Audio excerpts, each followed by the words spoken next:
life-changing experience of mine, a story that will hopefully change your belief in the impossibilities of human. When I was just a little kid, I really loved traveling. I still remember the look on my face when I saw the bike my parents bought for me on my birthday. I took up cycling and started making a list of the things I wanted to accomplish before turning 16. One of them was traveling around the city by bike. Back then, I was still a dreamer, a kid. Until reality struck me hard. It was a breezy December night of the year 2012. It could have been like any other night, but it wasn't. I usually keep my bike at the underground parking lot, so I rode it down the ramp. Of all the things I wish I could have done, foreseeing the malfunction of the bicycle would definitely be one of them.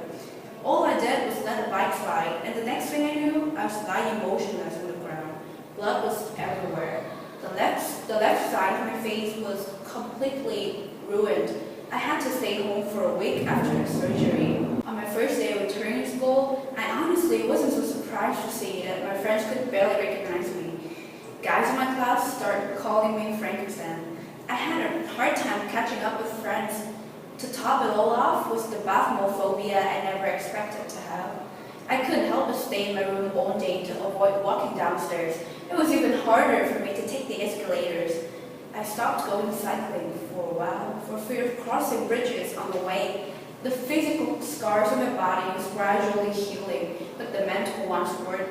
I thought the bathmophobia would stay inside of my mind permanently, reminding me of the mishap. One time, about a month after the accident, I told my dad I wanted to go cycling again. I thought I had overcome the fear of slopes. I thought it would be easier to just cross a small bridge. Apparently, it wasn't. When I looked down from the midpoint of the bridge, old memories began kicking in, and I stood there on the bridge, started sobbing frantically. Pedestrians walking by had to stop and help me get off it.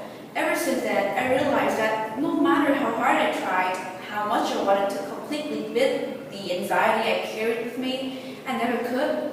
It was the fear of falling again that kept me from any attempt to face the slopes.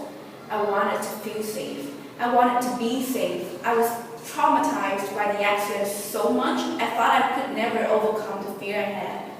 I believed it was impossible for me to do so, until I actually did it.